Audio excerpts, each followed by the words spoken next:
Guardlings, c'est un jeu pour 1 à 4 joueurs à partir de 8 ans pour des parties d'environ 30 minutes. C'est un jeu de tuiles dans lequel on va essayer d'agencer un jardin avec des petites sculptures, des sortes de nains de jardin qui vont représenter différentes choses. Donc il y aura les gnomes, les nains, il y aura des licornes, il y aura des chats, des champignons, des oiseaux, des dragons, des cochons. Donc voilà, thème tout à fait loufoque et assez secondaire. Dans le principe, on va essayer de faire une sorte de puzzle avec des sortes de tuiles façon un peu domino. Et il va y avoir un petit principe de stop ou encore, qui fait beaucoup penser, vous allez voir, à Charlatan de Bels-Castel, pour ceux qui connaissent. Donc, je vous explique rapidement tout ça. Au niveau de la mise en place, vous avez un petit plateau à mettre au centre de la table, et de part et d'autre de ce plateau, on va mettre des tuiles de couleur. Donc il y aura les tuiles avec un verso noté 4 dessus, qui seront donc sur la première colonne, de valeur 7, de valeur 10 et de valeur 14, exactement de la même façon. On va équilibrer un petit peu les tuiles de chaque côté. À côté de ces tuiles, on va mettre une petite pièce pour le premier joueur qui va récupérer une tuile dans un de ces tas. On mettra toutes les autres pièces en réserve à côté du plateau, et on va avoir des petites tuiles de cochons de pitié, des pity pigs, ils appellent ça, le jeu n'est qu'en anglais pour l'instant, qu'on va mélanger, qu'on va laisser elles face cachée. Toutes les autres tuiles sont face ouverte. Et on va mettre une petite tuile à droite du plateau qui correspond à l'objectif. Donc pour des parties courtes, on vous conseille de mettre sur le côté 17, c'est le nombre de points qu'il faut atteindre pour gagner la partie. Pour une partie normale, on le met sur le côté 20. Donc ça, c'est la mise en place à faire à chaque début de partie. Et ensuite, on va avoir des tuiles avec des croix violettes et des croix violettes foncées dans la boîte. Ces tuiles-là, on va les mélanger, on va en distribuer 4 violets clairs et 2 violets foncés à chaque joueur, et chaque joueur va aussi piocher 2 tuiles de cochon ici, dans la réserve. Et ça va constituer la pioche de départ des joueurs. Donc de l'autre côté, on va avoir les gnomes, donc les tuiles violettes, ce sont les gnomes. Et ces gnomes, ils peuvent être représentés une fois donc sur les tuiles violettes claires et 2 fois sur les tuiles violettes foncées.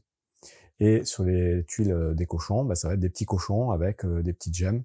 Sur les côtés, il y aura beaucoup d'espace vide puisque ce sont des cochons de pitié. Donc ces tuiles-là, chaque joueur va récupérer le même nombre exactement et les mettre dans son petit sac. Donc on a un petit sac pour mélanger tout ça. Chacun en aura un. Je vais expliquer dans un premier temps les règles pour le mode facile. Le mode facile, on va prendre l'aide de jeu ici côté vert. Et ensuite, j'expliquerai le mode avancé, où là, ce sera côté orange, où il y a des règles un peu différentes. Donc, on le met côté vert, on détermine un premier joueur, on dit c'est le plus jeune, et on lui donne cette tuile-là, c'est le marqueur de premier joueur, qui sert aussi donc d'aide de jeu. Et on est prêt à commencer la partie.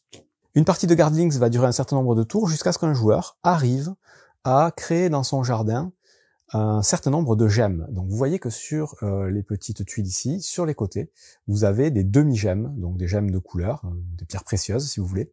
Donc vous avez des vertes, des violettes, des jaunes, des violettes foncées. Ces gemmes-là, il va falloir faire en sorte de connecter les tuiles pour pouvoir en faire des gemmes complètes. Et chaque gemme complète nous rapproche un peu plus de l'objectif.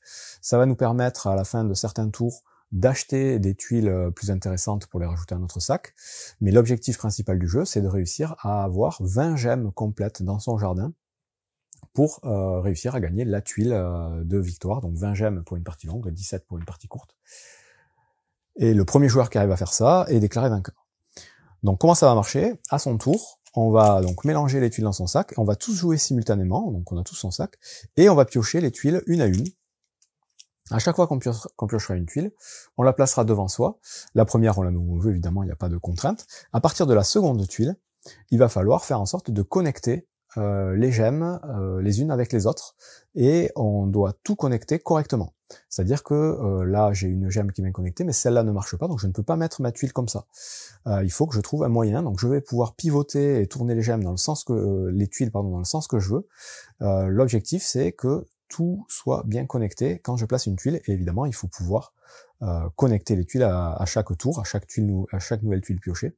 On peut pas laisser des trous. Donc là, une deuxième tuile, ça va donner, admettons ça. Ensuite, troisième tuile, je vais pouvoir faire peut-être quelque chose comme ça, et on continue comme ça. Sauf que je vous disais, il y a un principe de stop ou encore, c'est-à-dire qu'à un moment donné, on va devoir décider de s'arrêter parce que on ne peut avoir dans son jardin, donc devant nous, sur le plateau, qu'un maximum de 5 gnomes sans mettre fin à notre tour. Donc là, vous voyez, j'ai déjà les 5 gnomes, j'en ai 2, 3, 4, 5.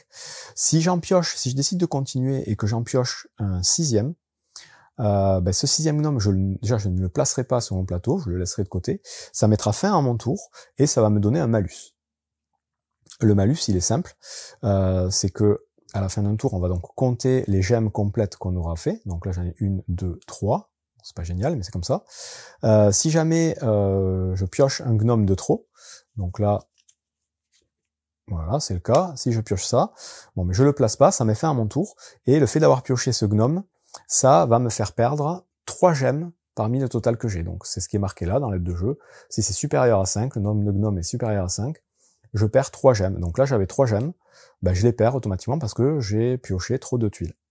J'aurais pu décider, au lieu de piocher une tuile de plus, de m'arrêter là, de pas prendre de risque, et dans ce cas-là, j'attends que les autres aient fini de leur côté de faire leur jeu, donc on joue, je vous dis, en simultané, mais certains vont s'arrêter avant d'autres, certains vont piocher les gnomes plus vite que d'autres, donc ça va créer un petit décalage.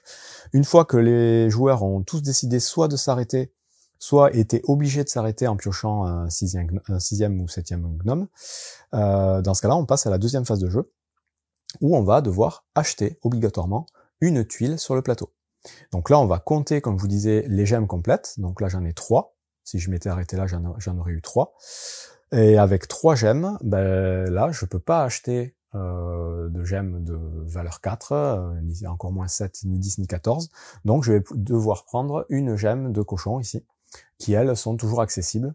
Et quand je prends une gemme comme celle-ci, je prends en plus une pièce de la réserve. Les pièces, on les laisse à côté de son plateau, et les gemmes qu'on a achetées, elles vont revenir dans le sac, puisque une fois que tout le monde a acheté une tuile, on va récupérer toutes les tuiles qu'on avait devant soi, plus la tuile qu'on a achetée, remettre tout dans le sac, et recommencer un nouveau tour. Et donc tout ça en même temps, donc on va passer le marqueur premier joueur au joueur suivant. Le marqueur premier joueur, il sert juste à déterminer qui aura le droit d'acheter en premier. Donc à la phase d'achat, ça va se faire dans l'ordre du tour, en commençant par le joueur qui a ce marqueur-là. Mais la phase de construction de jardin, elle est simultanée, chacun l'a fait en même temps. Donc ce marqueur passe pour un tour suivant, et on recommence un nouveau tour. Donc on pioche une tuile, puis une autre, et il va falloir réussir à la connecter. Donc là, même les emplacements vides doivent être connectés vide et vide. On continue, donc là j'ai déjà 2 gnomes ici, je vais pouvoir peut-être les mettre comme ceci. Et on va pouvoir enchaîner comme ça, essayer de construire un tableau qui va connecter le maximum de gemmes. À la phase d'achat, on va avoir la possibilité, donc admettons j'arrive ici, je m'arrête là, j'ai encore 3 gemmes, je vais pouvoir dépenser mes pièces, c'est à ça qu'elles servent, pour les considérer comme une gemme supplémentaire. Donc chaque pièce compte pour une gemme supplémentaire, donc là j'en ai 3. Si je dépense ma pièce, je peux considérer que j'en ai 4, et dans ce cas-là, je peux acheter une des 2 tuiles ici, au choix. Admettons que je prends celle-là. Quand je suis le premier à prendre une tuile où il y a une pièce à côté, je prends la pièce qui est associée au tas où j'ai pris la tuile. Puis chaque joueur va faire son achat de la même façon. Et encore une fois, on remet toutes les tuiles dans son sac pour commencer un nouveau tour en passant le jeton au joueur suivant. Il y a des petites particularités à prendre en compte au niveau des tuiles. Donc chaque tuile a une sculpture différente, on va dire. Vous avez les cochons, vous avez les dragons, les champignons, les sortes de chats, les licornes et une sorte d'oiseau. Chacune de ces tuiles a une particularité. Les cochons, si jamais on arrive à construire un jardin avec au moins 3 cochons, on gagne tout de suite, on gagnera une pièce à la fin de notre tour, avant la phase d'achat. Si on a dans notre jardin, à la fin de notre tour, 3 dragons, dans ce cas-là, on va pouvoir augmenter notre limite de gnomes. C'est-à-dire qu'au lieu d'être limité à 5 maximum, on sera limité à 6. Et ensuite, les autres sont un peu différentes. Donc vous avez les champignons ici. Les champignons, quand vous arrivez à connecter les gemmes de part et d'autre du petit trait avec la gemme rouge, ça vous fait une gemme supplémentaire. Donc là, si je connecte... on va le faire pour l'exemple ici. Si je connecte ce champignon comme ça et comme ça, là j'ai bien connecté les 2 gemmes de part et d'autre, donc là j'ai 1, 2, 3 gemmes directement. Ça compte une gemme de plus. Les dragons, eux, je vous ai expliqué, c'est une histoire de nombre. Si vous arrivez à en avoir 3 ou plus, Donc vous avez droit à un gnome supplémentaire. Les cochons, j'ai expliqué aussi, si vous en avez 3 ou plus, vous avez une pièce gratuite. Les lapins, leur seul petit pouvoir, c'est qu'ils vont avoir des zones où on va pouvoir connecter directement 3 gemmes, les 3 gemmes violettes foncées. Ce sera uniquement présent sur les tuiles lapins, en sachant que chacune de ces tuiles sont présentes dans chacun des tas. Elles sont plus ou moins intéressantes, plus vous les paierez cher, plus elles auront de gemmes à connecter. Mais des lapins, par exemple, vous pouvez très bien en trouver directement dans le tableau. Oui, vous en avez un ici, qui a aussi ces 3 gemmes ici, qu'on va pouvoir éventuellement connecter. Donc les lapins, voilà, c'est leur seule particularité. Ensuite, on a les oiseaux ici. Les oiseaux ont des gemmes un peu particulières. C'est des sortes de jokers qui peuvent se connecter avec n'importe quelle autre couleur. Donc celle-là, là, c'est un joker plus facile à placer. Et les licornes, en mode facile, en mode vert, elles n'ont pas de pouvoir. Donc je l'expliquerai en mode compliqué, mais elles n'ont pas de pouvoir. Voilà, c'est à peu près tout pour les règles. Donc on construit notre jardin à chaque tour, on essaie d'avoir un maximum de gemmes pour pouvoir acheter des tuiles de plus en plus intéressantes. On peut dépenser éventuellement des pièces pour augmenter ce nombre de gemmes pour aller chercher des tuiles plus chères. Si on peut pas acheter des tuiles ici, on est obligé de prendre une tuile de cochon ici avec une pièce. Et si à la fin de notre tour, on arrive à avoir 20 gemmes au total sans dépenser de pièces, donc là on peut pas utiliser des gemmes pour aller plus haut, les 20 gemmes il faut qu'elles soient vraiment dans notre jardin, mais dans ce cas-là on gagne cette tuile et on remporte la partie.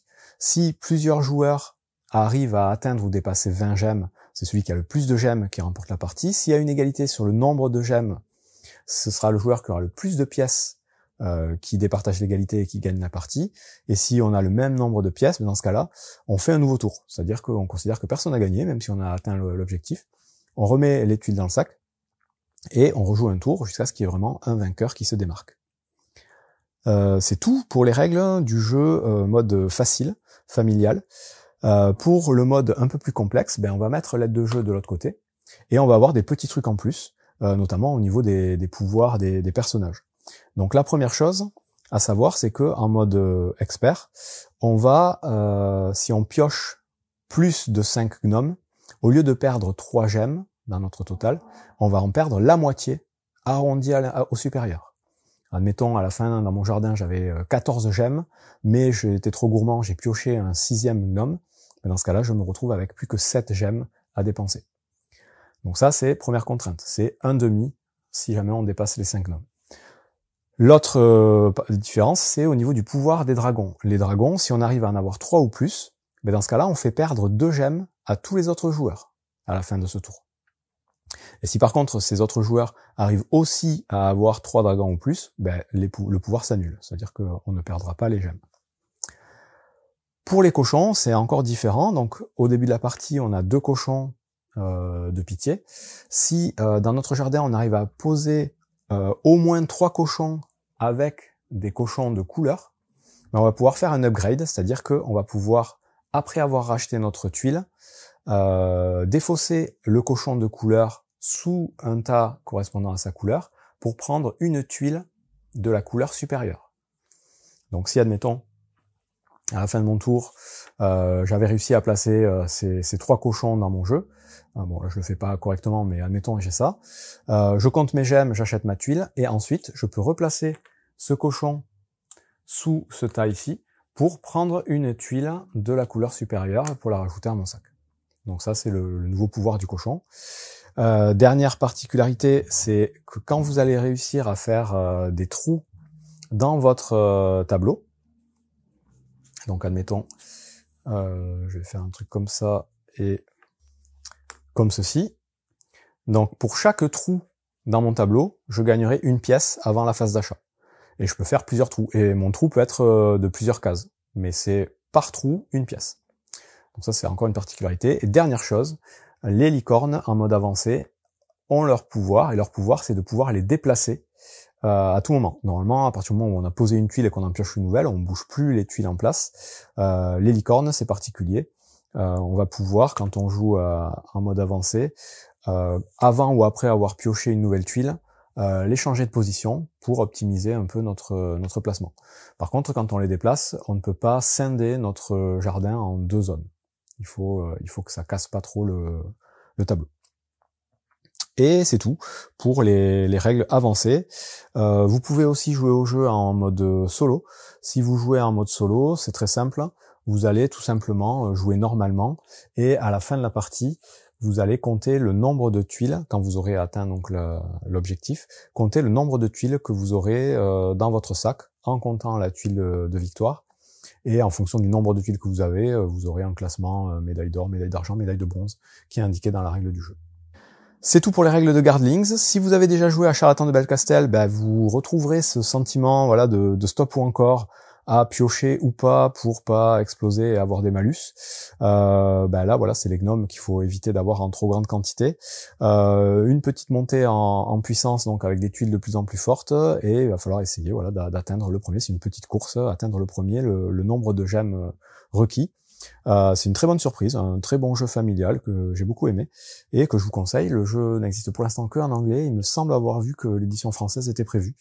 Voilà, c'est un jeu à considérer si vous aimez un petit peu les jeux de placement de tuiles et de casse-tête, et le principe de stop ou encore un peu fun. Bon jeu.